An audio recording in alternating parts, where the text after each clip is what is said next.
जो जो कहा 49 दिन में वो करके दिखाया था हम लोगों ने।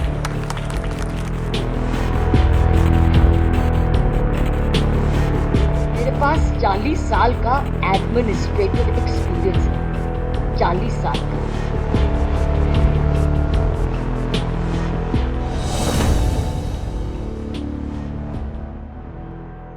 टक्कर ऐसा लग रहा है दोनों की बराबर की है, लेकिन पलड़ा केजरीवाल का भारी है। किरण बेदी तो नई नई राजनीति में उतरी हैं और जैसा उनके साथ अन्ना आंदोलन में साथ थी तो अब अलग आके बीजेपी के पाले में आ गई हैं।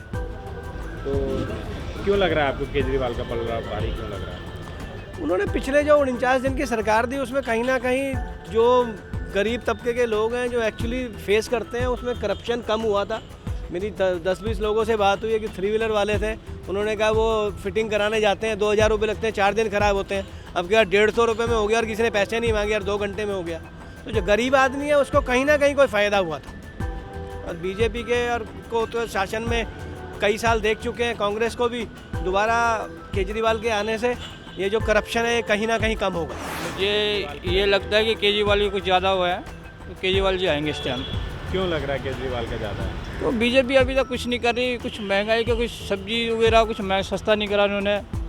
और जो है इसमें थोड़ा आम आदमी की लहर भी चल रही है, मोदी की ऐसी कोई लहर नहीं है इस टाइम दिल्ली में। तो किरण बेदी भी पहले जैसे अन्ना की टीम से थी, अगर किरण बेदी आम आदमी पार्टी में आती तो और बेहतर रहता। तो वो बीजेपी में चलेगी इसलिए उनकी ज़्यादा वो नहीं है। केजरीवाल का ज़्यादा चांस लग रहा है मुझे हिसाब से, क्योंकि काम उन्होंने किया है। इनका दाम भी कम हुआ था 3 महीने लगभग।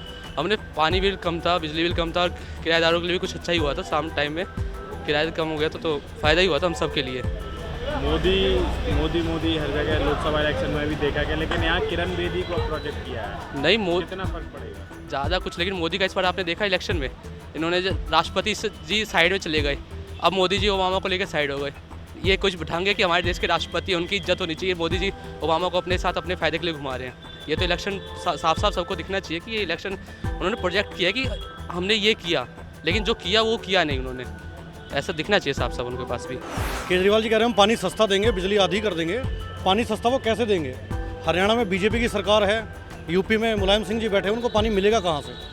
वादे करने तो आसान है लेकिन पूरे तो नहीं हो पाएंगे ना। तो क्या लगता है आपको फिर किरण बेदी जी ही आनी चाहिए जो वादा उतना कर रही हैं जितना वो पूरा कर पाएंगी, वरना केजरीवाल जी तो फिर वो धरने पर बैठ जाएंगे पहले की तरह।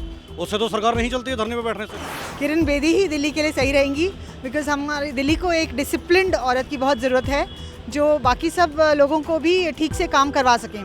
केजरीवाल को खुद ही नहीं समझ आता है, वो सिर्फ जनता से पूछते रहते हैं, हर काम पूछ के करेंगे वो, और उसके बाद उनका भरोसा नहीं है वो फिर कब चले जाए। उनकी कोई स्ट्रॉन्ग टीम नहीं है, लेकिन किरण बेदी के पास एक स्ट्रॉन्ग टीम है, एक विजन है जो वो पूरी तरह से निभा पाएंगे। देखिए, दिल्ली में जिस प्रकार छात्रों ने पहले भी देखा, युवाओं ने देखा कि कैसे एक 39 दिन की सरकार दिल्ली में आई और उसके बाद अचानक से वो सरकार छोड़कर चली गई, तो बहुत सारे लोगों के सपनों पर उन्होंने पानी फेरा। अब दोबारा से लोग चुनकर लाना चाहते हैं कि ऐसी सरकार जो स्थायी हो, जो सोचे समझे काम करे, शिक्षा के विषय पर काम करे। दिल्ली विश्वविद्यालय में पिछले 15 सालों से एक भी नया कॉलेज नहीं खुला है।